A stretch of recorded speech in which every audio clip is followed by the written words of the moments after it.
Alors bonsoir à tous et à toutes, chers adhérents de BHC. Ce soir, c'est de nouveau questions-réponses. Comme on est après les Chagim, donc on a reçu pas mal de questions qui n'ont strictement rien à voir les unes avec les autres.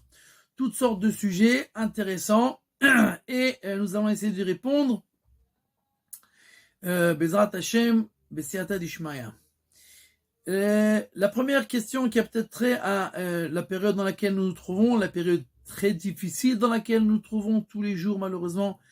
Il y a des soldats qui sont tués, et pas seulement des soldats, mais essentiellement des soldats. Et, et nous avons fêté dernièrement Simchat Torah. Et la question est de savoir, est-ce que l'on peut fêter, après le 7 octobre de l'année dernière, qui était à Simchat Torah, est-ce que l'on peut fêter Simchat Torah avec joie cette année, les années prochaines, quand on se rappelle et quand on revit les atrocités qui se sont passées dans notre peuple l'année dernière. Alors, d'abord quelque chose d'intéressant, c'est que même l'État d'Israël a fixé le jour de commémoration de cette catastrophe, pas à Simchat Torah, comme on aurait pu l'imaginer que c'est le jour où ça s'est passé, donc c'est à Simchat Torah, mais le jour de commémoration nationale a été fixé le Kaf Hei Tishrei, c'est-à-dire 3 jours après Simchat Torah, après que la fête soit complètement terminée. Alors c'est le jour où tout l'État, il y a eu des cérémonies officielles, etc. partout en Israël, pour se commémorer, puisque même les gens qui ne sont pas religieux à la tête de l'État comprennent que la fête de Simchat Torah, on ne peut pas y toucher, et bien entendu, la joie de Simchat Torah, on ne peut pas y toucher. Malheureusement, il y a eu plusieurs ishuvim, plusieurs kibbutzim dans le sud où il se sont passés des malheurs, qui ont fait un jour de deuil pendant Simchat Torah. C'est bien entendu, on ne juge personne, mais bien entendu, c'est interdit de faire une chose pareille. Ma sœur qui habite à Sderot nous a raconté que à Sderot, à Simchat Torah, à Sderot qui avait été bien entendu énormément atteint l'année dernière, énormément de tués. Ma sœur elle-même connaît pas mal de gens qui se sont fait tuer, des parents à ses élèves, etc. Et il y a eu à Sderot plus de 10 000 invités qui sont arrivés pour la fête de Simchat Torah, et c'était quelque chose de très émouvant, de très très joyeux. Et après la tfila, ils sont sortis d'un endroit à l'autre, d'une synagogue à l'autre, et ils sont partis avec tous les gens qui sont arrivés, tous les invités, et ils sont passés d'un endroit à l'autre en racontant les miracles et ce qui s'était passé à Simchat Torah l'année d'avant. Et une mère qui a perdu et son mari et son fils, son mari pendant Simchat Torah et son fils pendant la guerre juste après. Donc une femme qui a été terriblement atteinte par cette dernière année, et qui a parlé avec vaillance sur le fait qu'on n'a pas le droit d'être triste à Simchat Torah, et que c'est notre devoir de continuer à vivre dans la joie, puisque c'est exactement ce que nos ennemis veulent, que nous arrêtions de vivre, que nous n'ayons plus la joie de vivre. Et donc, elle a bien entendu renforcé tout le monde avec ces paroles-là. Et de plus, il me semble que justement à Simchat Torah, ce serait inconcevable d'être triste ou de fêter cela, la fête de la Torah, avec moins de joie, puisque la Torah elle-même nous dit, David Amelech nous dit, Loulé Torah Sha'ashua Yazavati Beoni. Si je n'avais pas la Torah pour me garder la tête normale, c'est-à-dire que David Amelech a eu des malheurs et des souffrances et des persécutions extraordinaires toute sa vie pratiquement, et il dit que si je n'avais pas la Torah pour me consoler, alors je serais devenu complètement fou.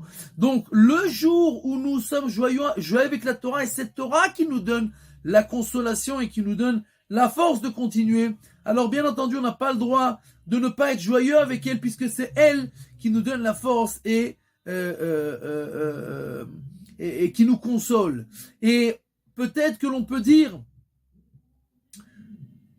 comme ce que ma sœur m'a raconté, que dans pas mal d'endroits, même après les paroles de cette femme-là, beaucoup de gens pleuraient. Et bien entendu, c'est émouvant, c'est très difficile d'entendre ce genre de choses. Mais c'est ce que nous disons, Ain bemar bocha velev sameach. Le peuple juif est habitué à lier les sentiments controverses. D'un côté, l'œil qui pleure, et de l'autre côté, le cœur qui est joyeux. Comment on peut être joyeux et pleurer en même temps? Eh ben oui, nous on a l'habitude de cela. On sait faire tout le temps connecter les opposés et vivre ces deux contradictions en même temps. De la même manière, par exemple, que quelqu'un qui décède, alors un homme doit faire 2 brachot. Il doit faire la bracha de Dayan Haemet sur le décès, et en même temps, chez Echianu, sur le fait qu'il reçoit un héritage. Comment tu peux dire chez Echianu joyeux pendant que on peut, la Torah nous demande tout le temps d'utiliser tous nos sentiments et de savoir donner à chaque chose sa place. Donc même quelqu'un qui pleure parce qu'il a du mal, il doit être joyeux ce jour-là, c'est la simcha de la Torah. Et même si c'est difficile, le peuple juif a passé pas mal de difficultés dans toute son histoire.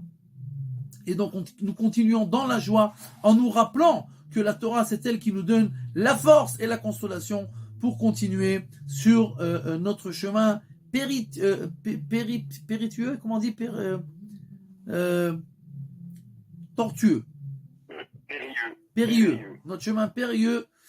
Et donc nous continuerons, Bezrat Hashem, avec la joie. Ça me rappelle une blague d'ailleurs, que une fois il y avait deux Yiddish papes, deux vieillards qui étaient assis sur un banc en Pologne et qui lisaient chacun un journal, un qui lisait un journal juif et l'autre qui lisait un journal antisémite. Et celui qui lisait le journal juif, il dit à son ami, mais dis-moi, t'es fou, t'achètes un journal antisémite, tu donnes de l'argent à ces voyous et tu les aides et Il dit, écoute, quand j'achète un journal juif, je deviens dépressif. Il y a eu des pogroms par-ci, on a attaqué les juifs par-là, on a fait des décrets par-ci, par-ça et par-là. Je deviens complètement dépressif, je suis de mauvaise humeur. Alors que je lis les journaux antisémites, je suis heureux, Baruch Hashem, les juifs dominent le monde, tout l'argent leur appartient, et ils sont les plus forts et les meilleurs. Ça me fait plaisir d'entendre ça. Donc, je préfère lire ça que de lire les journaux des juifs. Et donc, nous avons, même dans nos pogroms, et même dans toutes les détresses que nous avons dans toutes les générations, on a su garder, entre guillemets, le sens de l'humour. Et cette joie-là qui nous a donné la possibilité, malgré tout, de continuer. Et donc, même à Simchat Torah, et encore plus, à plus forte raison à Simchat Torah, nous continuerons d'être Bezrat Hashem joyeux. Deuxième question. Alors, on passe une question de Tanakh. Il est écrit à la fin de Parashat Bereshit que les Bnei Elohim sont venus et ont pris des femmes de ce monde-là, les fils de Dieu, et ils ont engendré des géants. Et quelqu'un pose la question de comprendre qui sont ces Bnei Elohim, qui sont ces enfants de Dieu. Alors il y a 2 explications essentielles. L'explication de Rashi qui est ramenée aussi dans le Ramban, mais le Ramban donne une autre explication. Au final, Rashi nous dit que Bnei Elohim, ce sont les enfants des princes, les enfants des juges, les enfants des ministres, les enfants des gens importants. En hébreu, le mot El, ça veut dire la force. Yesh la El Yadi, j'ai la force de faire ce que je veux. Elohim, en fait, c'est celui qui a toutes les forces. Donc le mot Elohim qui représente Dieu, qui est le nom de Dieu, représente en fait le fait que Dieu possède toutes les forces. Mais le mot El signifie la force. Et donc, ceux qui ont la force, c'est ceux qui règnent, ceux qui dirigent. Donc les juges, les princes, les ministres, etc. Rashi nous dit qu'ils prenaient des femmes de ce monde-là, même mariées, et personne ne les empêchait, et personne ne disait rien. Et donc, bien entendu, le monde s'est perverti complètement, puisque même les gens qui étaient censés diriger et faire la justice ne le faisaient pas et laissaient leurs enfants faire ce qu'ils voulaient, et c'est pour ça que le déluge est arrivé plus tard. Donc ça, c'est l'explication de Rashi, Bnei Elohim. Mais le Ramban donne une explication plus simple que Rashi, c'est intéressant. Et il nous dit que Bnei Elohim, ce sont en fait Adam et Chava. Adam et Chava, ce sont les seuls gens qui n'avaient pas de parents. Leur père et leur mère, c'était Akadosh Baruch Hu. Tous les gens de ce monde-là ont un père et une mère. Mais Bnei Elohim, les enfants de Dieu, c'était Adam et Chava qui ont été créés par Dieu. Et donc,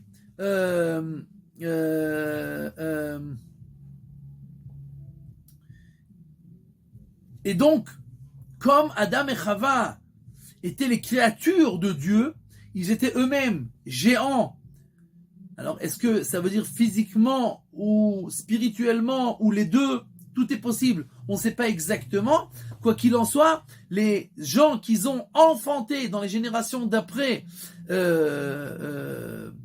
après qu'ils sont descendus de leur stade et qu'ils sont descendus de leur niveau, alors c'était encore des générations de géants. Et c'est-à-dire que les enfants les Bnei Elohim, les enfants de Adam et Chava eux-mêmes qui ont eu des enfants. Donc en fait, tous les enfants qui étaient à cette période-là, tous les gens, toutes les personnes, tous les êtres humains qui étaient à cette période, d'accord, qui se sont mariés entre eux, alors ils ont amené des gens qui étaient encore des gens énormes et qui ont fait des bêtises et qui sont descendus encore plus de niveau. Et donc c'est pour ça que le déluge est arrivé. Donc nous avons deux explications qui sont les Bnei Elohim. Est-ce que ce sont les enfants des dirigeants, des ministres, des juges, etc. Ou alors les enfants de Adam et Chava et leurs enfants qui étaient eux-mêmes les créatures d'Akadosh Baruch Hu. Alors, troisième question qui n'a strictement rien à voir, mais qui est très intéressante et qui va nous demander une certaine attention pour y répondre pleinement, Be'ezrat Hashem. Est-ce qu'il y a lieu d'être végétarien? Est-ce que le fait d'être végétarien, c'est quelque chose de bien? C'est quelque chose qui est souhaitable? Et il y a un Mahamar très connu du Rav Kook qui s'appelle Chazon HaTzimchonut, et il parle là-bas de cette question-là. Et nous devons nous rappeler que Adam Arishon était végétarien. Adam Arishon ne mangeait que des fruits et des légumes, et après qu'il a fauté et après qu'il est descendu de niveau, alors la viande a été permise à l'humanité, mais rappelons-nous que c'est quelque chose qui est à première vue Bedi Avad, qui est à première vue a fortiori, pas a priori, puisque le verset qui nous parle de la permission de manger de la viande, il est écrit là-bas, Ki te'ave nafshecha le'echol basar. Quand tu auras le désir, et le mot ta'ava, te'ave, c'est un mot en général qui a une conjonction négative. C'est pas quelque chose de positif. Les ta'avot, ce sont les désirs qui sont bas, les désirs qui sont matériels.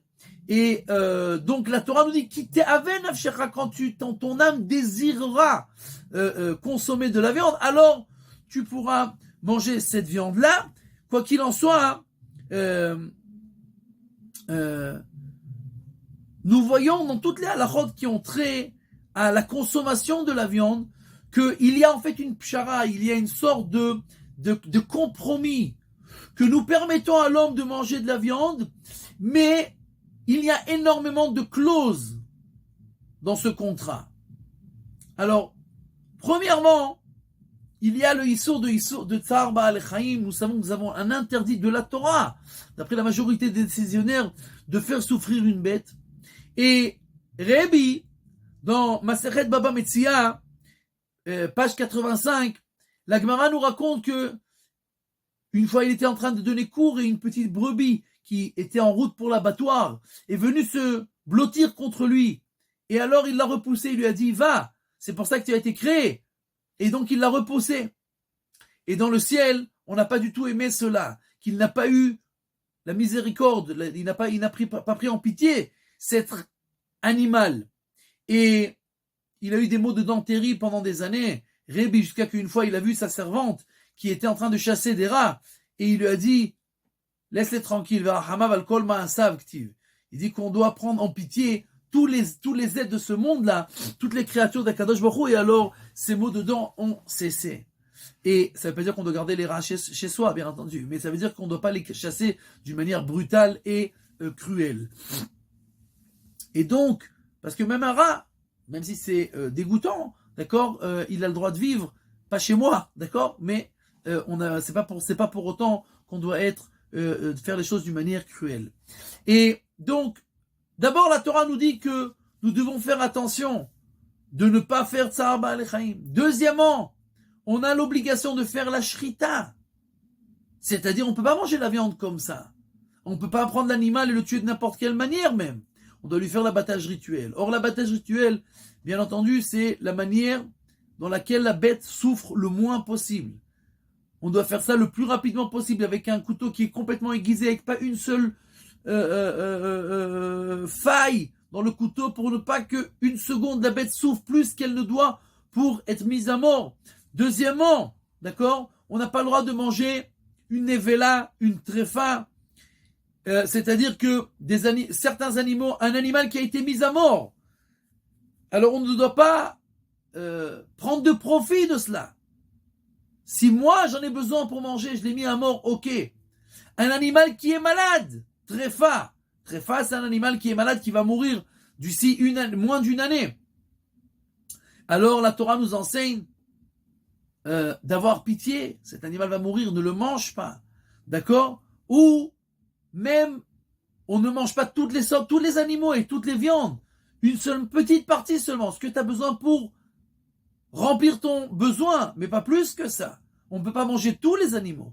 Et après qu'on a fait l'abattage rituel, on doit recouvrir le sang pour montrer que nous prenons du respect pour cet animal et pour son sang. Et comme si on faisait un genre d'enterrement, on va manger la viande parce qu'on en a besoin, mais c'est pas que on prend en dérision cet animal. Et de la même manière, on n'a pas le droit de manger du lait et de la viande en même temps. C'est-à-dire que Basar Bechalav, le lait et la viande, on doit Lotevachel Gdi Bachalev Imo. Le verset nous raconte ça d'une manière de miséricorde. Tu ne cuiras pas un agneau dans le lait de sa mère.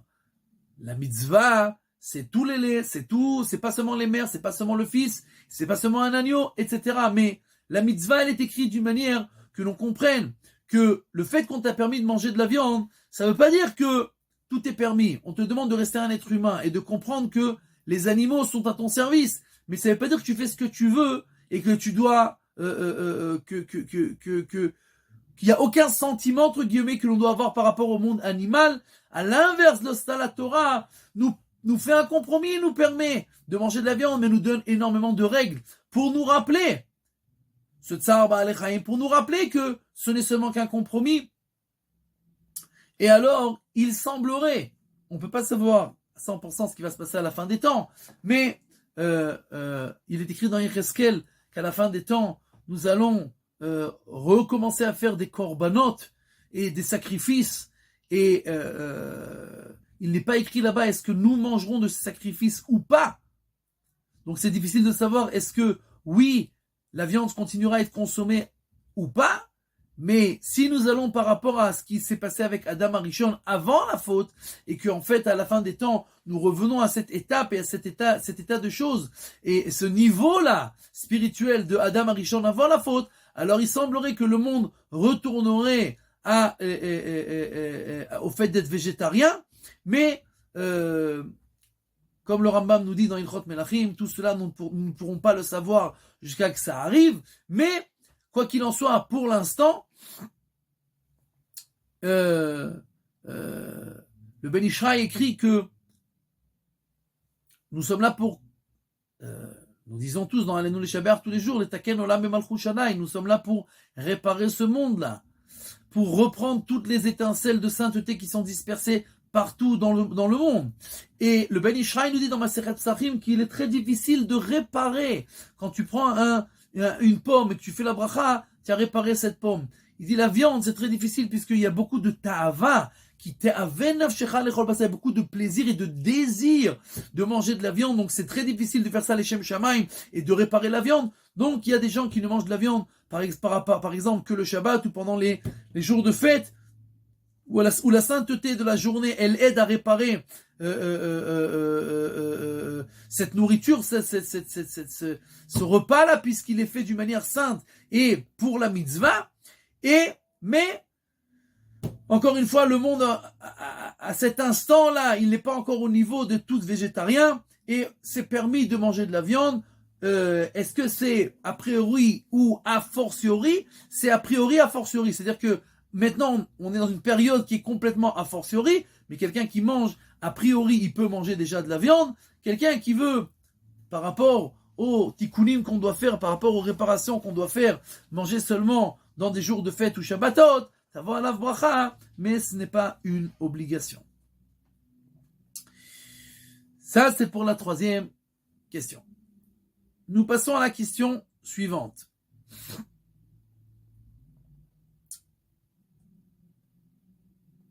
Il est écrit dans le verset que Avraham venivrechu becha kol mishpechot ha'adama, que toutes les familles du monde vont être bénies par l'intermédiaire de Avraham Avinu. Alors, le Ramban donne deux explications. Première explication, le Ramban nous dit que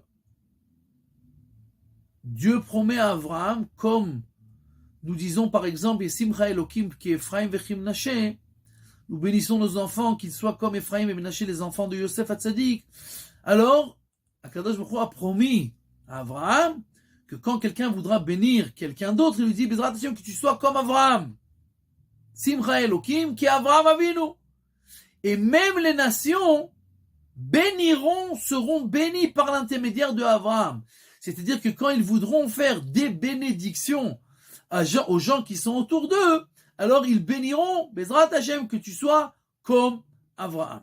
Ça, c'est la première explication du Ramban. La deuxième explication du Ramban est plus simple. Il nous dit que véritablement le monde entier est béni par l'intermédiaire de Abraham et de ses descendants. Puisque nous savons que la Gemara nous dit que Kol haolam nizon bishvil chanina bni chanina bni dai lo bekav charuvim me'erev Shabbat le'erev Shabbat.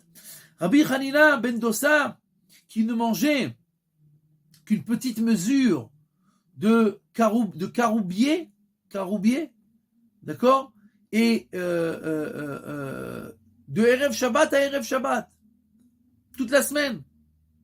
Et le monde entier avait le mérite de recevoir de la nourriture par son intermédiaire, par son mérite.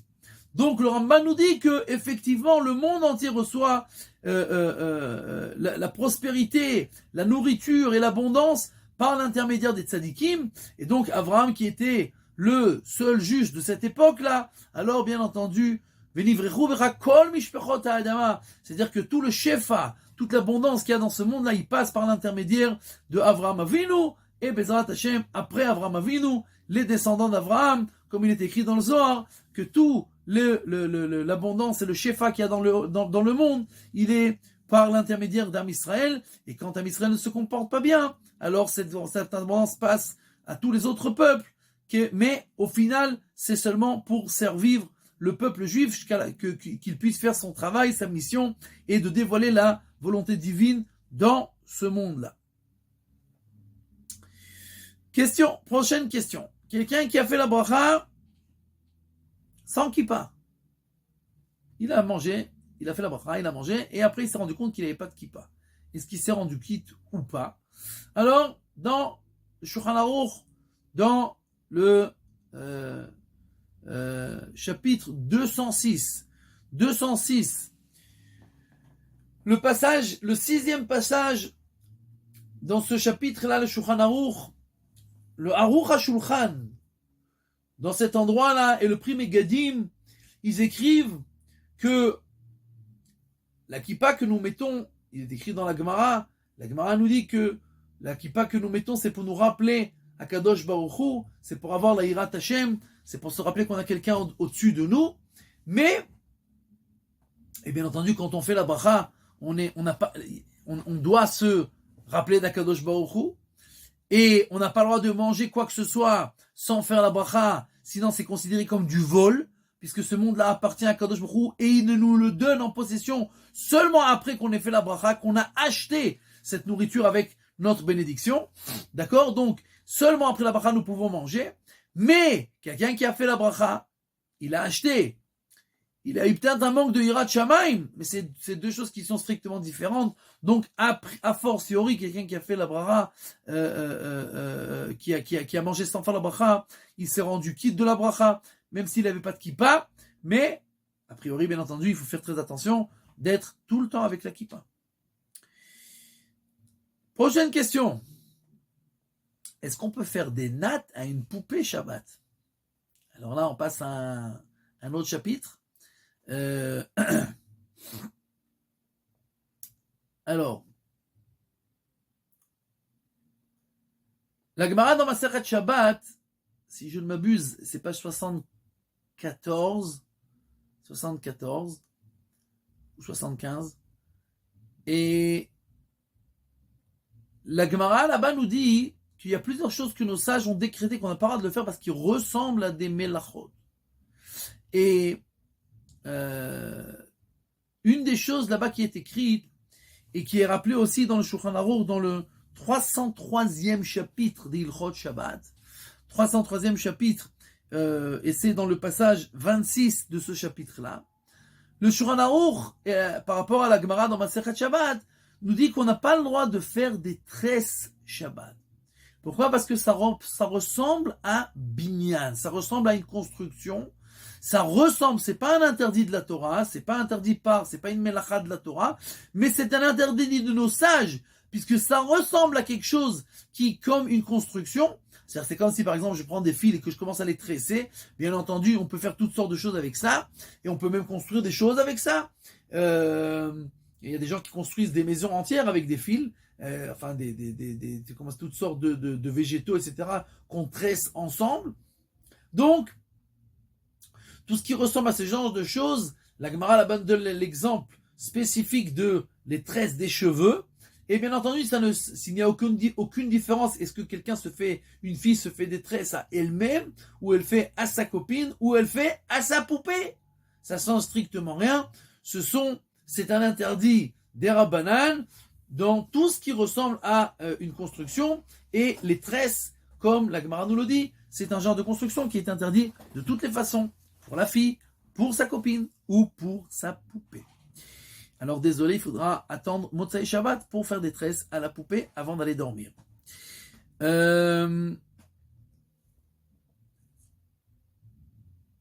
Alors.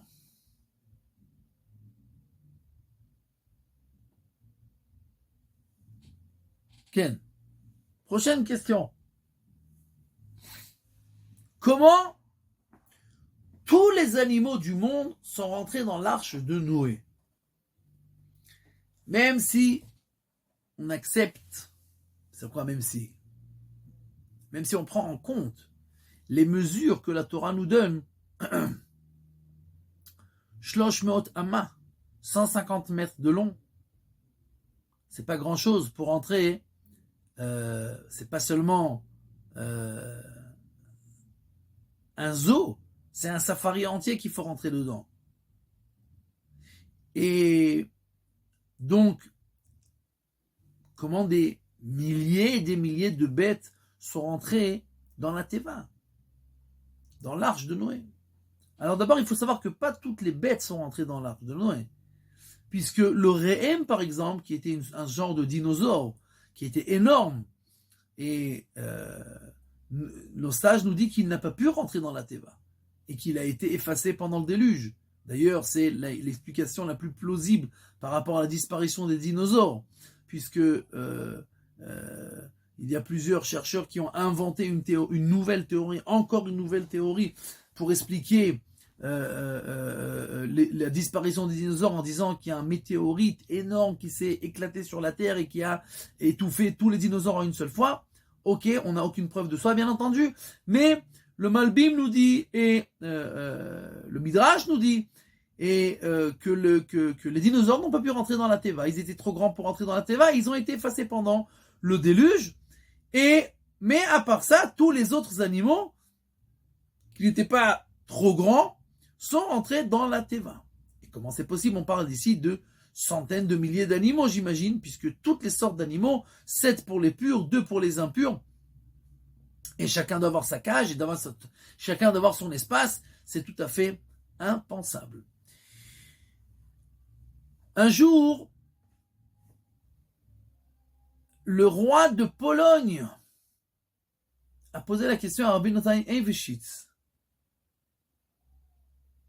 Il dit, il écrit dans votre Torah que Yesh me'at amarzik et ameroubé, que un petit endroit peut contenir énormément. Comment c'est possible? Quelque chose qui est petit, il est petit par définition. Et on ne peut pas rentrer beaucoup dans quelque chose qui est peu. C'est pas possible. Rabbi Natan Eybeschutz dit au roi, Votre Majesté, combien vous avez de ministres? 30. Ok. Chacun il a son département, vous êtes au courant de tout ce qui se passe dans ces départements? Oui. Vous êtes en contact avec combien d'États? Ouah, des dizaines d'États. Combien de sujets vous discutez avec chaque État? Énormément de sujets. On parle de bitachon, on parle d'industrialité, on parle d'agriculture, on parle de défense, on parle d'armement. On achète, on vend, on parle. Maintenant, je dis au roi, vous voyez, vous avez une infinité de connaissances dans votre cerveau qui est tout petit. Comment un cerveau qui est tout petit comme ça peut avoir en lui tellement de choses en tête?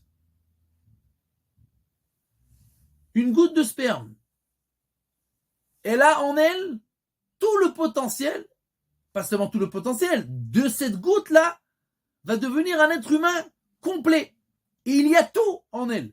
Comment une goutte peut contenir en elle un monde?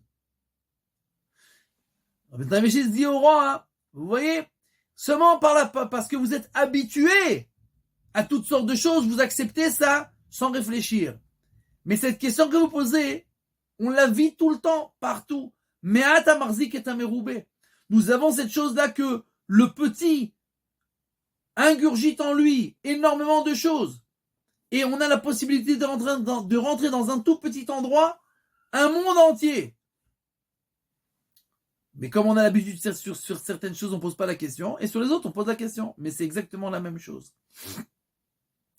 Dans la Teva, bien entendu, comment c'est possible de rentrer des centaines de milliers d'animaux sur 150 mètres? C'est impossible. Mais c'est Me'at amarzik et ameroubé. Dans le Beth Amikdash, si on fait les calculs, le Beth Amikdash, il faisait 187 amas sur 135 amas. C'est rien du tout. Et puis si on enlève le Mizbeach au milieu, et le Echal au milieu, et la Gemara dans Maseret Psachim, page 64, il me semble, nous dit que il y avait 1 200 000 personnes qui faisaient le sacrifice de l'anneau pascal. 1 200 000 personnes. Ça veut dire qu'il y avait 1 200 000 personnes. La Gemara nous dit que c'était fait en 3 étapes, en 3 groupes. Mais la Gemara nous dit que le dernier groupe était un tout petit groupe puisque la majorité était déjà rentrée dans les 2 premiers groupes. Donc ça veut dire qu'on avait 500 000 et 200 000, grosso modo. Donc le premier groupe et le deuxième groupe, il y avait 500 000 personnes. 500 000 personnes et encore 500 000 agneaux. Si on fait les calculs par rapport aux mesures qu'on a du temple qui était à cette époque-là, ça veut dire qu'il y avait 1/2 millimètre pour chaque personne et 1/2 millimètre pour chaque agneau. C'est pas compliqué. 500 000 personnes, 500 000 agneaux. Si on prend les mesures du temple, 1/2 millimètre par personne. Je sais pas comment on fait pour faire ça. C'est Me'at amarzik et ameroubé. C'est-à-dire que quand Dieu donne l'ordre de faire certaines choses, alors il donne la possibilité, même dans un tout petit endroit, de contenir une infinité de choses. Et comme le peuple entier d'Israël, pas seulement d'Israël, mais même ceux de la diaspora qui venaient pendant les fêtes, personne n'avait pas de place pour dormir à Jérusalem. Oh, comment c'est possible? On ne parle pas de Jérusalem d'aujourd'hui, on parle de Jérusalem qui est entre les murailles. C'est un tout petit endroit. Et on parle de millions de personnes. Si on parle de 1 200 000 personnes qui faisaient le sacrifice, il faut au moins 10 personnes qui mangent chaque sacrifice. C'est-à-dire qu'il y avait au moins 12 millions de personnes, à part les vieillards, les enfants qui n'étaient pas comptés dans le sacrifice. Donc on avait 15 millions, 20 millions de personnes à Jérusalem. Pas la Jérusalem d'aujourd'hui, la Jérusalem d'antan. Le Hamar Adam Tsarli Amakom, personne n'a dit une seule fois qu'il n'a pas la place pour être à Jérusalem. Donc encore une fois, nous avons Meat Amarzik et Tameroubé. Nous avons encore une fois, comme dans l'arche de Noé, un petit endroit qui peut concentrer en lui-même une infinité de choses, de personnes, d'animaux. Et donc, encore une fois, sur ce qu'on a l'habitude, alors on ne pose pas de questions, mais comme on parle maintenant d'Akadosh Baruch Hu, de la manière que Dieu peut faire entrer dans une goutte un être humain entier, alors il peut faire entrer les centaines de milliers d'animaux dans la Teva de Noach. Prochaine question. Comment les animaux, après la sortie de la Teva, de l'arche de Noé, sont arrivés chacun dans leur endroit? C'est-à-dire que nous voyons certains animaux dans cette région du monde, dans l'autre région du monde, chaque animal par rapport à sa région. Comment ils se sont dispersés? Alors, de la même manière que les animaux sont arrivés chez Noach, de la même manière ils se sont dispersés. C'est-à-dire, pendant les 10 plaies d'Égypte, dans la Makat Arov, la plaie des bêtes sauvages, alors il est écrit que chaque animal est venu Ima Adama Asher Alea, Ve'eta Adama Asher Alea. Les commentateurs expliquent que chaque animal est venu avec l'endroit du globe terrestre sur lequel il vivait. C'est-à-dire, il y a des animaux qui vivent dans le désert et qui ne peuvent vivre que dans le désert. Donc, il y a un Égyptien qui est dans son champ en train d'essayer de faire pousser, est-ce que je sais moi, quelque chose qu'on fait pousser en hiver. Et puis tout d'un coup, pouf, descend un ours, ou je sais pas moi, un scorpion, d'accord, avec un désert entier, qui lui sèche tout ce qu'il a fait. Ou alors, un autre qui est en train d'essayer de faire pousser des avocats. Et puis tout d'un coup, arrive un ours polaire avec le pôle Nord qui lui tombe sur la tête. L'ours avec le pôle Nord. Et tous ces avocats qui pourrissent en une seconde. Etc. Chaque animal est venu ve'eta adama asher alea, avec son territoire. Parce que chaque bête, elle ne peut vivre que dans certaines conditions et dans certains territoires. Il y en a qui ont besoin de chaleur, il y en a qui ont besoin d'humidité, il y en a qui ont besoin de froid, il y en a, etc., etc., etc. Il y en a qui ont besoin d'ombre, il y en a qui ont besoin d'eau. Donc, chaque animal, il a sa région de vie. Et naturellement, il a été créé de cette manière pour vivre seulement dans cette partie du monde-là. Pendant le déluge, tous les animaux sont arrivés. C'est possible que comme à l'époque des 10 plaies d'Égypte, alors peut-être, je ne sais pas, j'ai pas vu écrit, mais peut-être que chacun, Dieu a fait un miracle. Il avait en fait ses conditions de vie dans la Teva, dans l'arche, et quand le déluge est terminé, alors bien entendu, chacun est rentré en fait dans l'endroit qui lui convient d'une manière naturelle, qui lui convient par rapport aux conditions de vie qu'il a besoin pour subsister. Dernière question qui nous a été posée avant le cours, avant qu'on passe, il y a d'autres questions en live. Un colis qui a été apporté Shabbat, est-ce qu'on peut demander à un non-juif de l'ouvrir? La réponse est tout simplement non. C'est pas compliqué. C'est-à-dire que le Shulchan Aruch dans le chapitre 307 d'Ilchot Shabbat, le passage 14, le Shulchan Aruch là-bas nous dit qu'une lettre qui est arrivée Shabbat et qu'on ne sait pas ce qui est écrit dedans, alors on peut demander à un non-juif de l'ouvrir et on la lira seulement des yeux. On n'a pas le droit de la lire avec la bouche. On n'a pas le temps d'expliquer cette halakha, c'est une halakha qui est compliquée, il y a beaucoup de choses à expliquer dans cette halakha. Quoi qu'il en soit, il est écrit dans les commentateurs, le Beth Yosef déjà, le Rabbi Yosef Karo, dans son explication autour, explique là-bas que, il ramène Rabbeinu Tam, que le fait qu'on a le droit de lire une lettre avec les yeux, c'est parce que peut-être dans cette lettre, il y a quelque chose qu'on a besoin d'un point de vue vital, il y a peut-être un décret, il y a peut-être un pogrom, il y a peut-être quelque chose qu'on a besoin pour la santé, etc. Or, comme on ne sait pas de quoi il s'agit, alors on peut demander, pour ce cas de force majeure, c'est pas vraiment un cas de force majeure, mais c'est un rachage, c'est quand même une crainte qu'il y a peut-être un besoin, alors on peut demander à un non-juif d'ouvrir la lettre, mais un colis qui arrive, en général, c'est pas quelque chose de force majeure, c'est pas quelque chose qu'on a une peur que on est en train de recevoir une mauvaise nouvelle. En général, c'est quelque chose qu'on a commandé, et donc on n'a certainement pas le droit de l'ouvrir Shabbat, ni nous, ni personne, d'accord. D'ouvrir un paquet, c'est peut-être un interdit seulement des Rabbanan, et on pourrait demander à un non-juif seulement dans un cas de mitzvah. Or, un colis qui est arrivé Shabbat, il n'y a 99% des cas aucune mitzvah de l'ouvrir et de l'utiliser Shabbat, et donc on n'a pas le droit d'ouvrir ça Shabbat.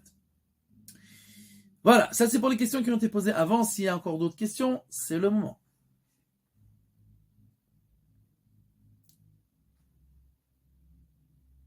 Ok, Sorot Tovot.